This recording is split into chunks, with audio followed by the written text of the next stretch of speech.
Welcome back. It's nice to see you.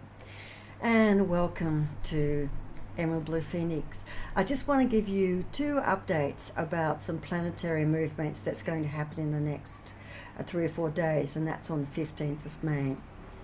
We've got Venus. She's going to move into Taurus, so she's going to join Uranus, who's there for quite a long time.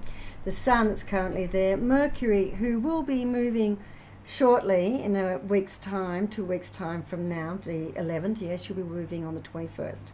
So Venus will move into Taurus. Taurus is very earthly. Venus is all about what we value, and in particular we associate being valued with being loved. So it's about those things we love. So what we've got happening is we've got Venus moving into an earth sign. So it's only going to be about love on the physical plane. That's going to be very tangible. So we're going to be looking for very physical and tangible expressions of love. So you might feel a little bit more cuddly with the people you're intimate with. You might be looking for and wanting for that reassurance. There might be some gift giving. So there'll be all of those aspects that you will be looking for, and it's lovely. Right? I'm a big believer in hugs and demonstrating on a physical level when you really love someone both more and love someone as a friend. So that's going to be quite an interesting time for us. On the flip of that, one of the things that can lead with that is obsessiveness and obsessing about love, and do I get enough love, and are they expressing too much love, and am I expressing too much love? So there's going to be all of that, but there can be the possibility of excess. Now the reason I want to mention this is because Pluto's in retrograde, and Pluto's about our fears and our sense of value, or being our sense of being undervalued is one of our greatest fears. And I'm not saying it's one of the biggest fears, but it's a fear that many people have. And so you might see this being played out with people being insecure about, do you love me? Is there enough love? And you yourself feeling insecure about, what does this mean? Do they not love me? Why aren't they demonstrating that they love me? And feeling a bit needy. So just be aware of that. For the most part, it's going to be wonderful, and it's going to be a lot of really nice interactions. But there can just be these elements sometimes of feeling like, oh, I want more and I'm not getting more. But just do a quick double check on that, because remember, Pluto is bringing up our fears. And if we've got some hidden fears about our sense of value and if we're being loved enough, they will be highlighted. But if we focus on the beauty of sharing that love and physically demonstrating that love, then all's going to be good. And that actually, remember, that's also going to be self-love. So you might find yourself wanting to indulge in that extra bit of sweet, or that massage, or all of those sorts of things. Do it. If you need to physically take care of yourself, then physically take care of yourself. That might be exercise. It could be indulging in a little bit of sweetness and chocolate, or whatever takes your fancy, or a nice beautiful massage, get those nails done, hair, whatever.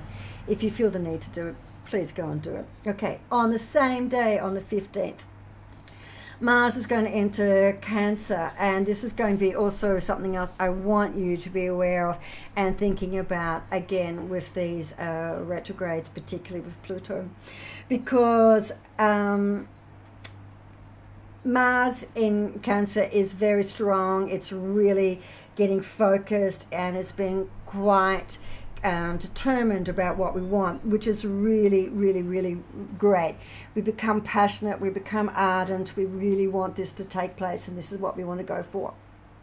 Again, on the flip side of this, because we're in this retrograde period, we can at times be a little bit moody.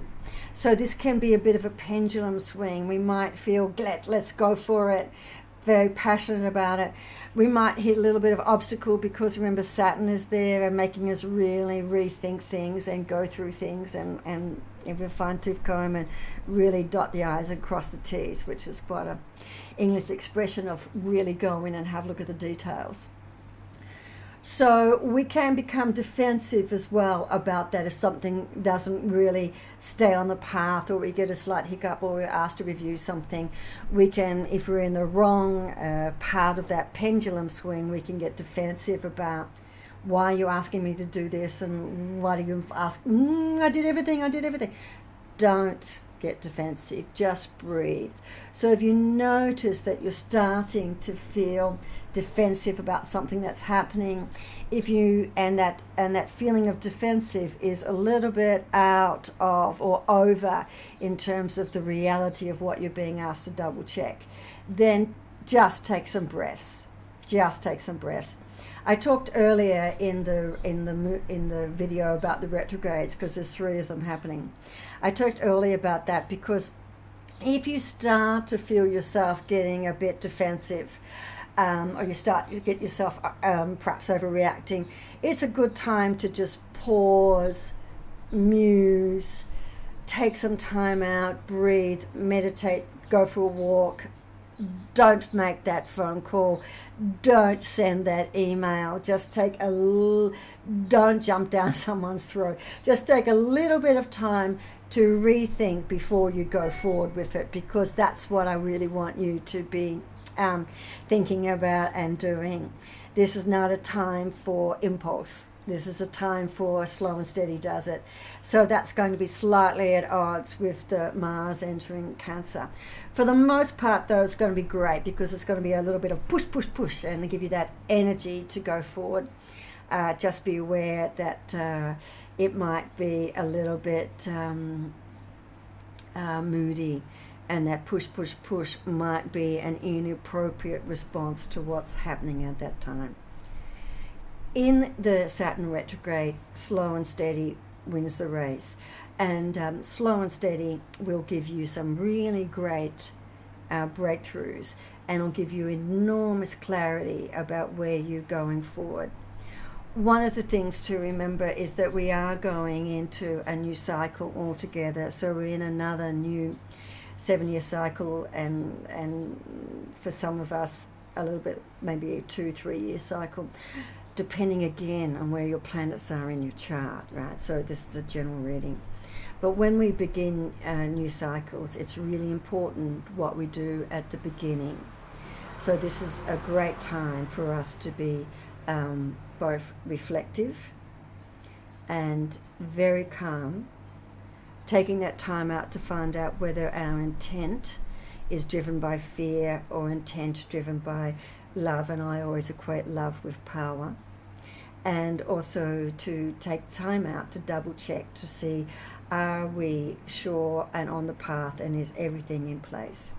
And that's those 3 major planets of working with us: Jupiter, Pluto and Saturn. So just be aware on the 15th that there'll be a change.